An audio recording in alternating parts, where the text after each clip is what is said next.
Physics professor Cristiane Morais Smith has a new paper out, and she says it will help us to understand consciousness. Let's have a look. So here is the homepage of Professor Morais Smith's laboratory. And here's this article that she wrote recently about the paper. Can consciousness be explained by quantum physics? New research. Interesting. In the introduction, she writes, in our new paper, we have investigated how quantum particles could move in a complex structure like the brain. Wow, that is incredible. In other words, in order to do this research, they constructed a complex structure like the brain. That is incredible. Before this research, no one had ever constructed anything like the brain. Of course, you've heard of supercomputers and things like that, but those are nothing like the brain. So this is incredible, groundbreaking research. And to appreciate this more, let's just look a little bit at the brain. Here's a press release from Stanford Medical School from some years ago. It reads, a typical healthy human brain contains about 200 billion nerve cells or neurons, linked to one another via hundreds of trillions of tiny contacts called synapses. It's an incredible structure, and skipping down it reads, the brain's overall complexity is almost beyond belief. One synapse by itself is more like a microprocessor, with both memory storage and information processing elements than a mere on-off switch. In fact, one synapse may contain on the order of 1,000 molecular scale switches. A single human brain has more switches than all the computers and routers and internet connections on Earth. So the human brain is incredible. And skipping back now to this quote here, we've investigated how quantum particles could move in a complex structure like the brain, writes Professor Morais Smith. This is an incredible achievement. Let's move on here now, skipping down in this article that she wrote. This new knowledge of quantum fractals could provide the foundations for scientists to test the theory of quantum consciousness experimentally. If quantum measurements are one day taken from the human brain, they could be compared against our results. So in other words, they've created this structure that is like the brain, taken quantum measurements from it. Those serve as a reference, something to compare against. If one day we can make quantum measurements of the brain, we can compare that. And in fact, she's very definitive about this. Look at this. She says definitively. Once we get these measurements of the brain, we can decide definitively whether or not consciousness is a classical or a quantum phenomena. That's kind of the core issue that she's getting at.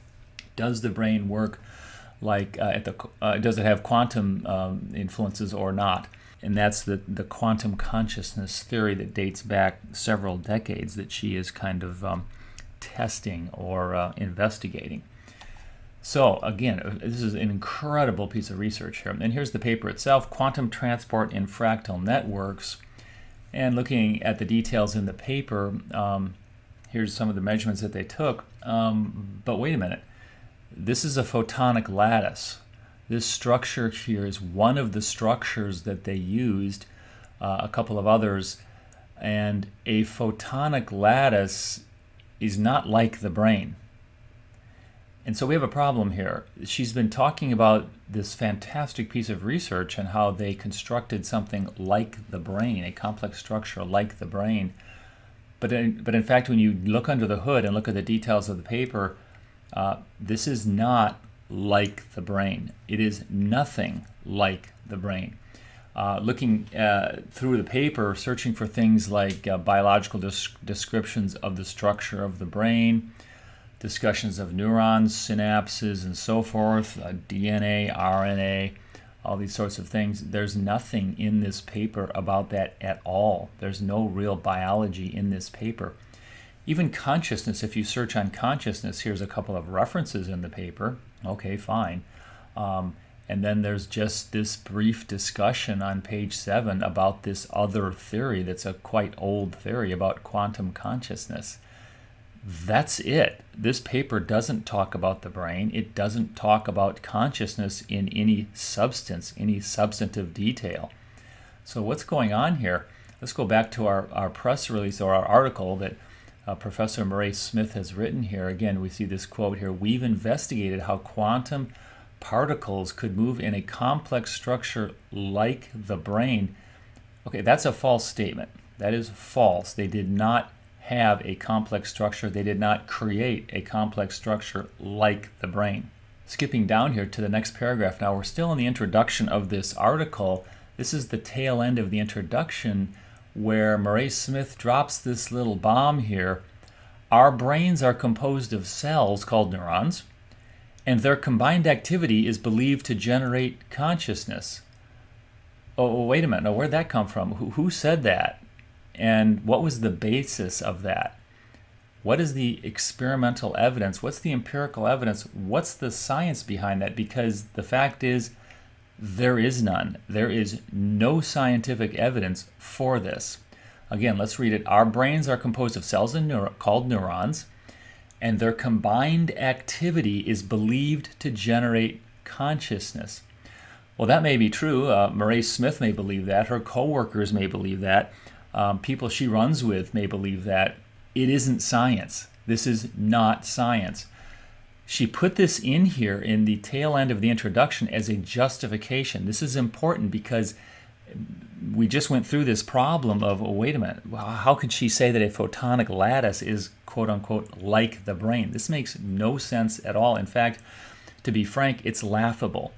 This entire project is ridiculous. This article is just absurd. And here's the justification that she needs. She put this in here because she needs a justification for this absurdity. And she makes this claim here that, we all know that, neurons, we have all these neurons, and their combined activity is believed, this kind of vague statement, like, well, who believes this? Well, it is believed. They believe it.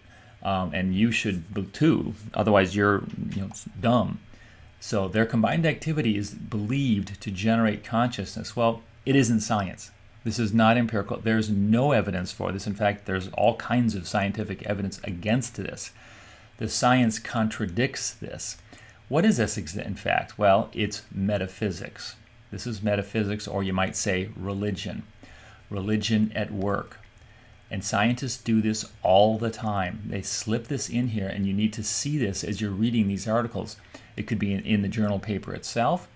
It could be in a popular book. It could be in a popular article like this. So you're reading along, and you're getting all this scientific information, and then all of a sudden, a little bomb goes off.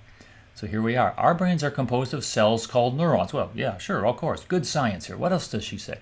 And their combined activity is believed to generate consciousness. Oh, this is absolutely non-scientific, makes no sense at all. It is metaphysics or religion. So when you see an article like this, you need to understand how to read it. Religion drives science, and it matters.